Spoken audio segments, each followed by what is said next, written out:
Welcome to সুকিন editorial. সবাইকে স্বাগত আজকের ভিডিওতে। এই ছবিটি আপনারা অনেকেই দেখেছেন। এটি হচ্ছে ঔরঙ্গজেবের চরিত্রে যিনি অভিনয় করেছেন অক্ষয় খান্না ছাবা সিনেমাতে, তার ছবির একটা অংশ। তো প্রথমেই বলি, ঔরঙ্গজেব কী করেছিলেন শিবাজিকে এবং শম্ভুজিকে দমন করতে, তারা সিনেমায় সকলেই দেখেছেন।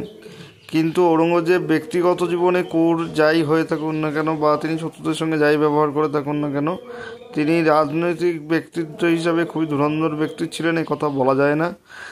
তার সময়ই কিন্তু পতন শুরু হয় মুঘল সাম্রাজ্যের, এবং তার অবিবেচকতার কারণেই কিন্তু, ঔরঙ্গজেবের অবিবেচক মানসিকতার কারণেই কিন্তু মারাঠারা তার শত্রুতে পরিণত হয়। এবং ঔরঙ্গজেবের নিষ্ঠুরতা আমরা যেটা সিনেমাতে দেখতে পাচ্ছি তার থেকে অনেক বেশি ছিল। ঠিক আছে, তো এটা এই